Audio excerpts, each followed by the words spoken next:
Hey guys, it's me Stephanie and I'm back with a new tutorial, this time for a cute, sexy cover-up set. It's summertime, it's hot outside, and you gotta look the part when you go to your pool party or whatever.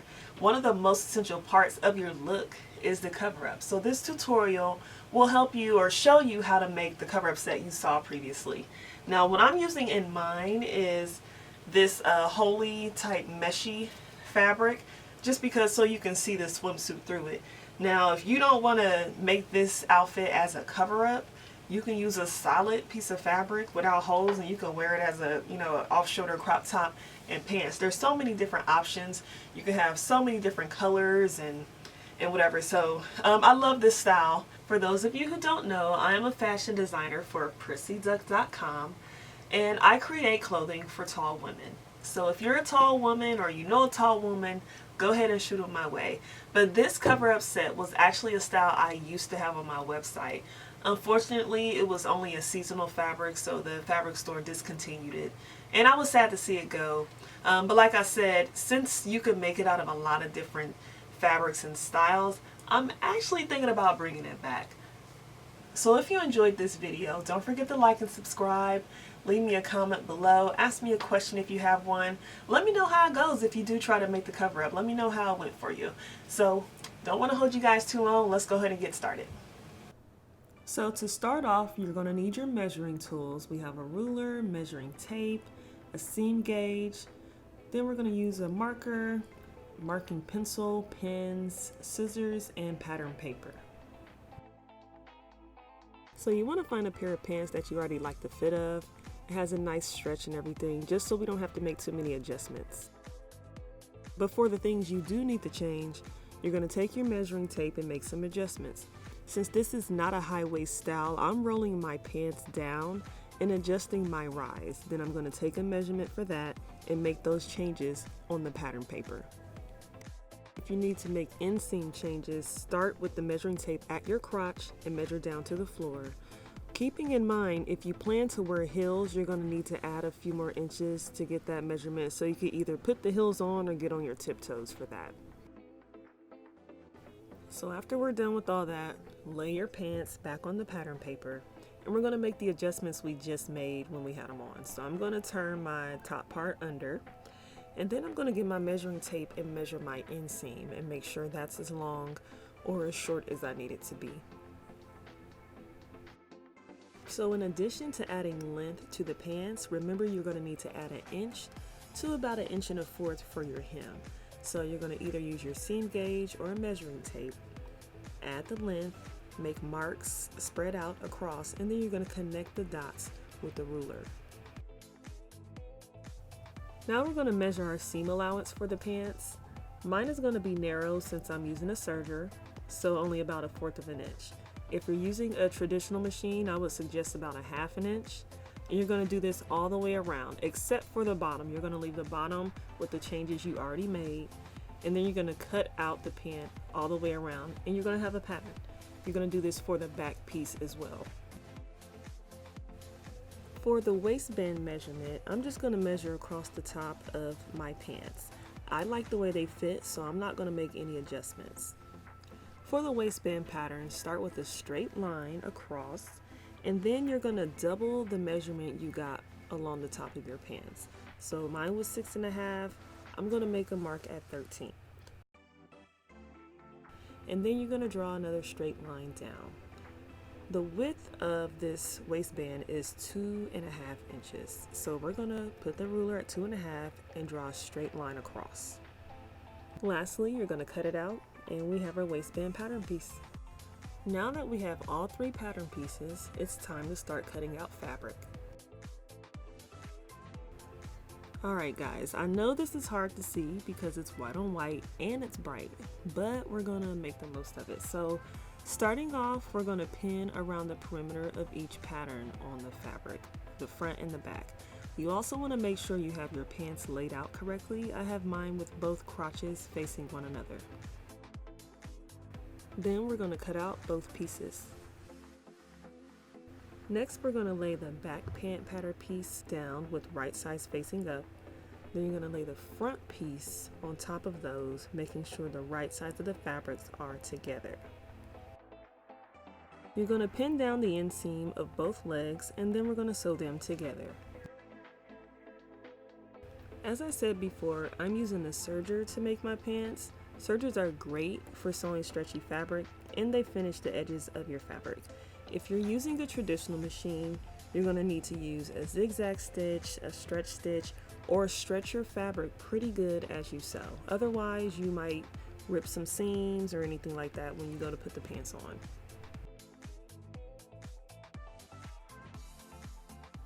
Now you're going to open up your pieces and lay them on top of one another with right sides facing each other. Next, you're going to match the crotch seam, pin that together, and then pin the remainder of the crotch together as well. After that, you're going to go back to your machine, remembering to pull the fabric as you sew if you need to. So now we're going to open up the pants with right sides facing one another, just so we can straighten everything out and sew the outside seam of the pants.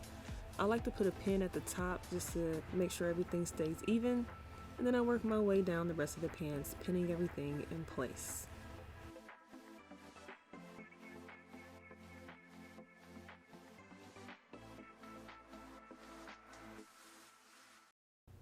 Once you're done pinning both legs, sew the seams together.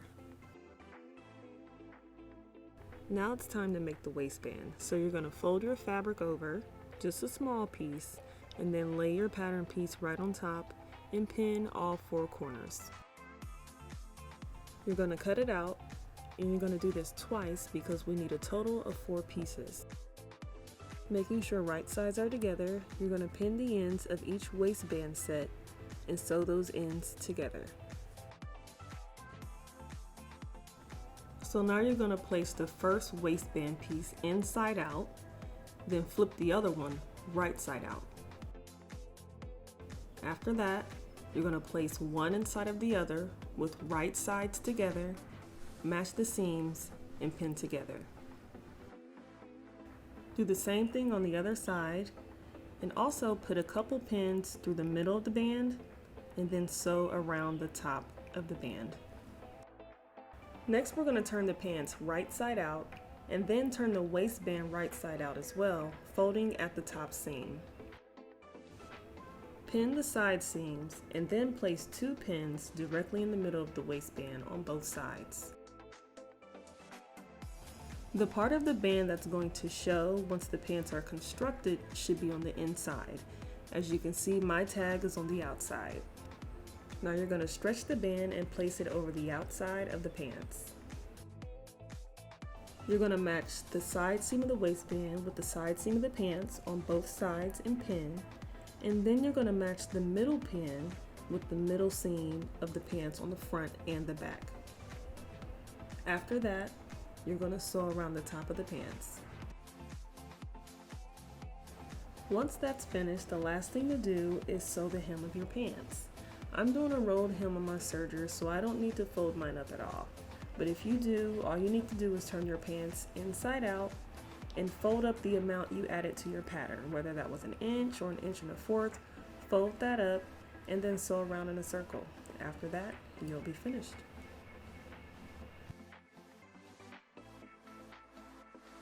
For the shirt pattern, we're going to start off drawing some lines just as a guide. You're going to draw 1 straight line, then go up 9.5 inches and make a mark, and then along that mark draw another straight line.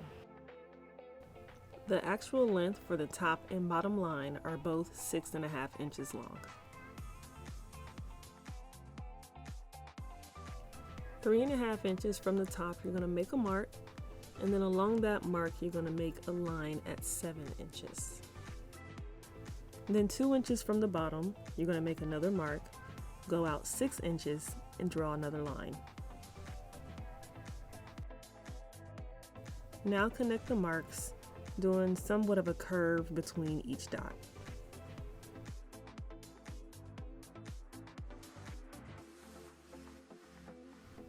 Cut out along the lines. The width of the top shoulder band is 2 1/4 inches. Then you're going to make a mark at 8.5 inches.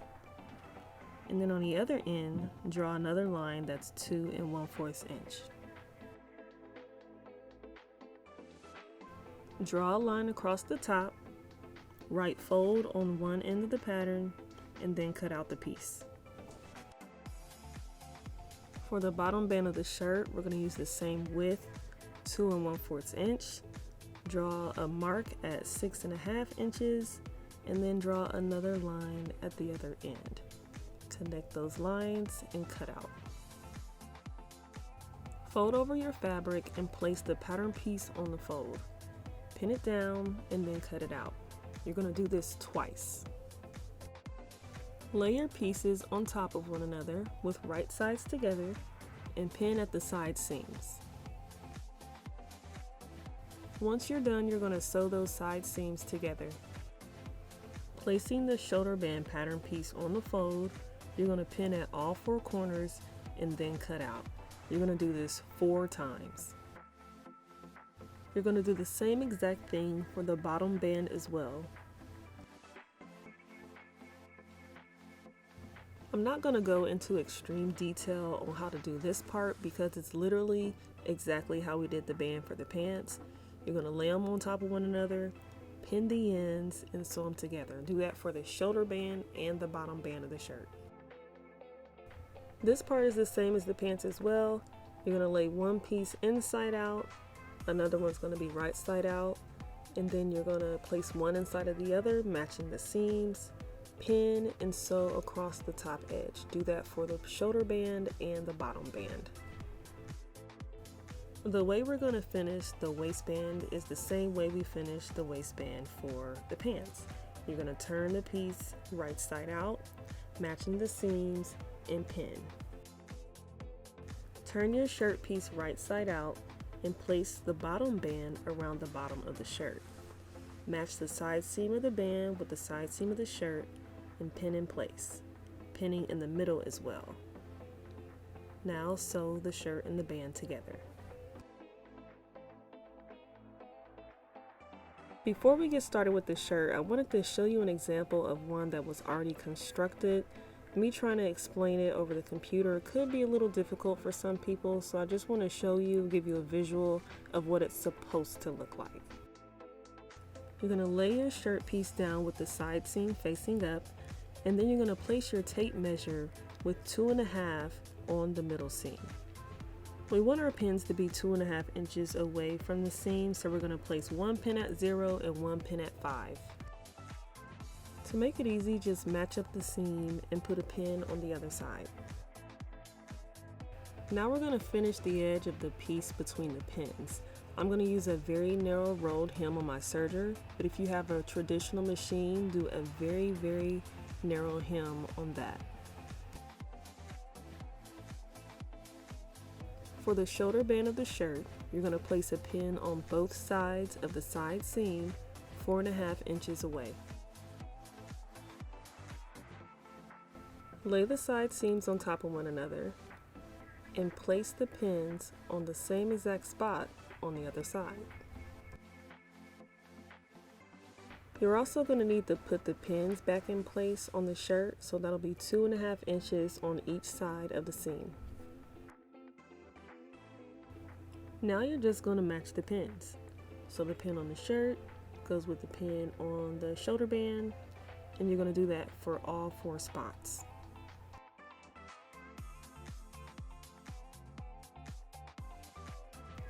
Once you're done pinning, you're going to sew the shoulder band and the shirt together between the pins. If you're on a traditional machine, make sure you stretch as you sew. The last thing to do is sew the bottom edge of the band that we did not sew to the shirt. So you want to fold that over very narrowly and finish it with a stretch stitch. And then we're done. Hope you guys enjoyed this tutorial. Don't forget to comment, like, and subscribe, and I'll see you guys next time.